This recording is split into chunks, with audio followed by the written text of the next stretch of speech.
ہم کیا بتائیں گے؟ آپ لوگ یہاں پر پڑھائی کر رہے ہیں، یہاں سے جب جاتے ہیں الحمدللہ یہاں ایک آپ کو بہت اچھا ماحول ملتا ہے کہ اس ماحول میں ہمیشہ پنجگانہ نماز پڑھتے ہیں اور دین کی باتیں سیکھنے کو ملتی ہے. لیکن اصل جو امتحان ہے وہ آپ کا باہر ہوتا ہے. اب جب ایک مارکیٹ میں آپ بیٹھے ہوئے رہتے ہیں، یہی کا کوئی اگر ہم باتیں کرام جوہر کا آسان ہوگا وہاں اور وہ بیٹھے ہوئے رہیں گے نماز پڑھنے کے لیے نہیں جائیں گے، تو اور لوگوں کے دماغ میں تو یہ ہوگا کہ نہیں بھائی یہ تو خود نماز کے لیے نہیں جا رہا ہے. دیکھیے ہمیشہ تقریر کرتا ہے، لمبا لمبا بھاشن دیتا ہے، اسپیچ دیتا ہے، یہ نماز پڑھنے کے لیے نہیں جاتا ہے. تو ہمیں سب سے پہلے عملی جامہ پہننا ہوگا. جب تک آپ اپنا جو ویژن ہے اگر اس کو کلیئر نہیں کریں گے تو چیزیں آپ کو صاف دیکھنے کو ملے گی. ہم آپ کو اتنا کہنا چاہیں گے کہ آپ یہاں پر تعلیم حاصل کر کے بھی بہت آگے جا سکتے ہیں. آج دنیا میں بہت سارے جو موٹیویشنل اسپیکر ہیں زیادہ تر مدرسے سے فارغ اور زیادہ تر بڑے بزرگ والے دین سے ان کی محبت ہے اور ان سے لگے ہوئے، اس لیے بہت کامیاب لوگ. زیادہ تر مسلم گاؤں میں صفائی. اب اس کو کیا کہیں گے؟ یہ تو کوئی نیتا جا کر کے ہر دن جھاڑو نہیں لگائے گا نا. تو اس کو بتانے والا ہونا چاہیے کوئی نہ کوئی کہ بھائی صفائی آدھا ایمان ہے، تو اسے ہمیں اپنے اندر امپلیمنٹ کرنا ہوگا. ہمیں یہ چیز بتانا ہوگا لوگوں کو کہ صفائی آدھا ایمان ہے، کر کے بھی دکھانا ہوگا. اور اب اسی علاقے میں ہم آپ کو نر مسلم گاؤں میں لے کے جائیں گے. تو جو نر مسلم لوگوں کے گھر ہم جاتے ہیں تو بہت ہی صاف ستھرا طریقہ سے ان کا گھر ملتا ہے. اگر آپ ان کے گھروں میں جائیں گے بیٹھیں گے تو آپ کو لگے گا نہیں صاف ستھرا کیا ہوا ہے گھر، بہت صاف صفائی کرتے ہیں لوگ ہر دن صبح. مان لیجیے وہ گوبر سے ہی لیپتے ہیں لیکن لیپتے ہیں ضرور، ہر دن صفائی کرتے ہیں. اور ہمارے مسلم گاؤں میں آپ چلے جائیے، وہ کیا کریں گے؟ نالا کے اوپر ہی اپنا مویشی کا گھر بنا دیں گے.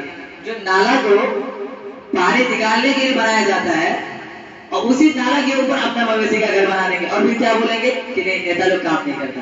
تو اصل میں جو ہماری جو ذمہ داری ہے، ہم اس ذمہ داری کو اگر بھول جائیں گے تو ہمیں لگتا ہے کہ بہت جلدی چینجنگ نہیں آئے گی. ہمیں اپنے ذمہ داری کو صحیح طریقے سے اٹھانا ہوگا. یہاں پر تعلیم حاصل کرنے کے لیے آئے ہیں، کسی نہ کسی کا کوئی مقصد ہوگا کہ بھائی ہمیں یہاں پڑھ لکھ کر حافظ بننا ہے، کسی کو مولوی بننا ہے، کسی کو مفتی بننا ہے. اگر بس آپ ایسے ہی آئے ہیں کہ چلیے گھر سے کچھ پریشر ہے، وقت کاٹ لیتے ہیں اور کسی طریقے سے وہ ہم لوگ اسکول میں پڑھائی کرتے تھے تو ہم لوگ یہ کہتے تھے کہ جب تک ماں باپ پڑھاتے ہیں پڑھ لیجیے، کم سے کم فری کا پیسہ مل رہا ہے اور خرچ کر. اگر جو بچے یہ سوچ کر آئے ہیں تو اس کے لیے خوشخبری نہیں. آج جو بچے تعلیم حاصل کر رہے ہیں ہمیں اس سے بہت ساری امیدیں ہیں، کیونکہ سماج میں جو برائی پھیل رہی ہے آج کل، ان کو روکنے میں اگر کوئی کامیاب ہو سکتا ہے تو یہی مدرسے میں پڑھنے والے طلبا. بہت لوگ یہ سمجھتے ہیں نہیں اب جو سیاسی لیڈر ہیں دیکھیے آج جو منتری بن گئے تو بہت کامیاب ہیں. تو کامیاب کا اثر ڈھونڈنے سے تو آپ لوگ دینے والے ہیں کہ کامیاب کون لوگ ہیں. کامیاب وہ لوگ نہیں ہیں جو منتری بنے ہوئے ہیں، کامیاب وہ لوگ جو نہیں ہیں جو پردھان منتری بنے ہوئے ہیں، کامیاب وہ لوگ نہیں ہیں جو بہت بڑے بزنس مین ہیں. کامیاب وہ لوگ ہیں جو نبی علیہ السلام کے بتائے ہوئے راستے پر چل رہے ہیں.